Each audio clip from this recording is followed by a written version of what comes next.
وہ کون سے ایسے نبی تھے جنہیں ایک ویل نے نگل لیا اور آپ اس کے پیٹ میں 40 دن تک کیسے زندہ رہے؟ آپ سے ایسی کون سی خطا سرزد ہو گئی تھی؟ تو چلیے آئیے سنتے ہیں اس ویڈیو میں قرآن، حدیث اور کچھ روایات کی روشنی میں۔ یہ وہ نبی تھے جن کا ذکر قرآن مجید میں یونس اور توریت میں جناح کے نام سے موجود ہے۔ بعض مفسرین نے لکھا ہے کہ آپ کا تعلق بنی اسرائیل سے تھا۔ آپ حضرت یوسف علیہ السلام کے چھوٹے بھائی بنیامین کے بیٹے تھے۔ جب آپ کو نبوت ملی اس وقت آپ کی عمر 28 سال تھی۔ قرآن مجید میں 6 سورتوں میں آپ کا ذکر موجود ہے۔ آپ پر ایک صحیفہ بھی نازل ہوا جو کہ توریت میں جناح کے نام سے موجود ہے۔ جہاں تک حضرت یونس علیہ السلام کے حالات کا ذکر ہے تو حضرت یونس علیہ السلام کا واقعہ جس کا کچھ حصہ قرآن میں مذکور ہے کہ یونس علیہ السلام کی قوم عراق میں موصل کے شہر مقام نینوا میں بستی تھی۔ ان کی تعداد قرآن کریم میں 1 لاکھ سے زیادہ بتائی ہے۔ ان کی ہدایات کے لیے اللہ تعالیٰ نے حضرت یونس علیہ السلام کو مبعوث کیا تو قوم نے ایمان لانے سے انکار کر دیا۔ بس حق تعالیٰ نے حضرت یونس علیہ السلام کو حکم دیا کہ ان لوگوں کو آگاہ کر دو کہ 3 دن کے اندر اندر تم پر عذاب آنے والا ہے۔ حضرت یونس علیہ السلام نے قوم میں یہ اعلان کر دیا تو قوم نے آپس میں مشورہ کیا کہ اس پر سب کا اتفاق ہوا کہ ہم نے کبھی حضرت یونس علیہ السلام کو جھوٹ بولتے نہیں دیکھا، اس لیے ان کی بات نظر انداز کرنے کے قابل نہیں ہے۔ مشورے میں یہ طے ہوا کہ دیکھا جائے کہ یونس علیہ السلام رات کو ہمارے اندر اپنی جگہ پر مقیم رہتے ہیں تو سمجھ لو کہ کچھ نہیں ہوگا، اور اگر وہ یہاں سے کہیں چلے گئے تو یقین کر لو کہ صبح ہم پر عذاب آئے گا۔ حضرت یونس علیہ السلام رات کو اس بستی سے نکل گئے۔ صبح ہوئی تو عذاب الہی سیاہ دھوئیں اور بادل کی شکل میں ان کے سر پر منڈلانے لگے۔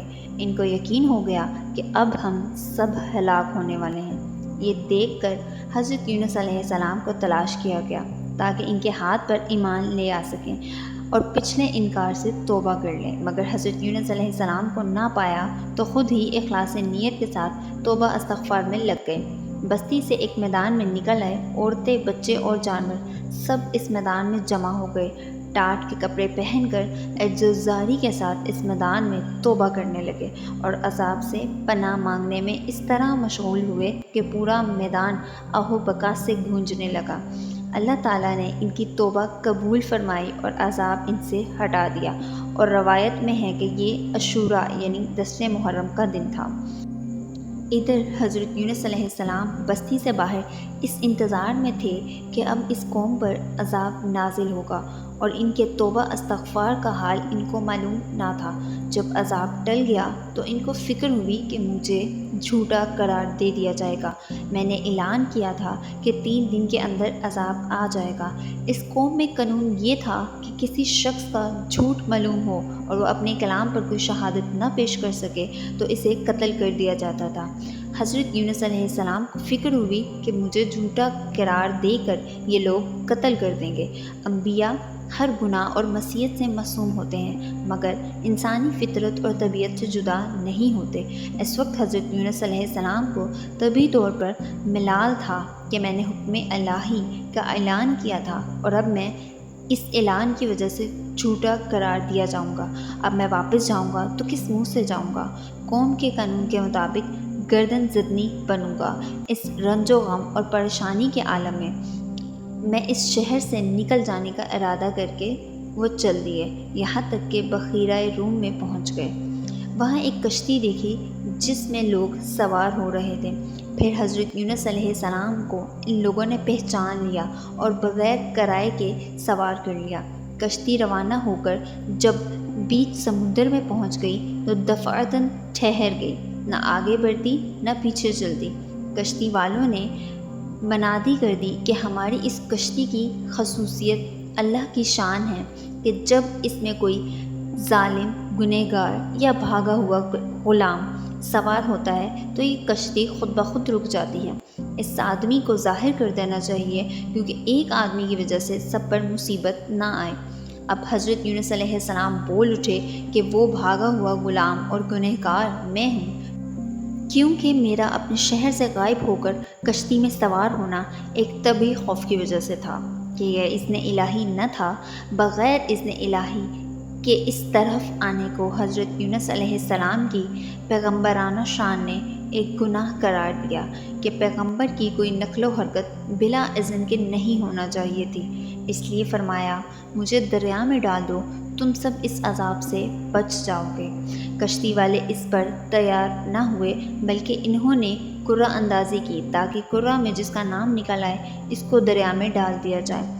اتفاقاً قرہ میں حضرت یونس علیہ السلام کا نام نکل آیا۔ لوگوں کو اس پر تعجب ہوا تو 3 مرتبہ قرہ اندازی کی، اور ہر مرتبہ بحکم الہی حضرت یونس علیہ السلام کا ہی نام آتا رہا۔ قرآن کریم میں اس قرہ اندازی اور اس میں حضرت یونس علیہ السلام کا نام نکلنے کا ذکر بھی موجود ہے۔ چنانچہ اس طرح ایک طرف قرہ اندازی میں نام نکل کر دریا میں ڈالے جانے کا سامان ہو رہا تھا، اور دوسری طرف ایک بہت بڑی مچھلی بحکم خداوندی کشتی کے قریب منہ پھیلائے ہوئے لگی ہوئی تھی کہ یہ دریا میں آئے تو میں ان کو اپنے پیٹ میں جگہ دے سکوں، جس کو اللہ سبحانہ تعالیٰ نے پہلے سے حکم دے رکھا تھا کہ یونس کا جسم تیرے پیٹ کے اندر رکھا جائے گا۔ یہ تیری غذا نہیں، بلکہ ہم نے تیرے پیٹ کو اس کا مسکن بنا دیا ہے۔ چنانچہ حضرت یونس علیہ السلام دریا میں ڈالے گئے تو فوراً اس مچھلی نے اپنے منہ میں لے لیا۔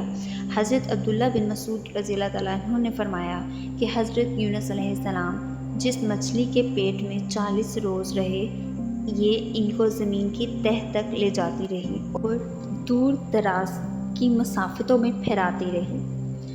اس حالت میں حضرت یونس علیہ السلام جتنا عرصہ مچھلی کے پیٹ میں رہے، گر گرا کر خدا تعالیٰ سے دعا مانگتے رہے، اے اللہ، تیرے سوا کوئی معبود نہیں، تو پاک ہے، میں ہی ظالموں میں سے تھا۔ اللہ تعالیٰ نے اس دعا کو قبول فرمایا اور بالکل صحیح و سالم حضرت یونس علیہ السلام کو دریا کے کنارے پر ڈال دیا۔ اللہ تعالیٰ نے ان کے قریب ایک کدو کی بیل اگا دی، جس کے پتوں کا سایہ حضرت یونس علیہ السلام کے لیے راحت بن گیا، اور ایک جنگلی بکری کو اللہ تعالیٰ نے ارشاد فرمایا کہ وہ صبح و شام ان کے پاس آ کر کھڑی ہوتی اور وہ اس کا دودھ پی لیتے۔ اس طرح حضرت یونس علیہ السلام کو اس لغزش پر تنبیہ بھی ہوگی، اور بعد میں ان کی قوم کو بھی پورا حال معلوم ہو گیا۔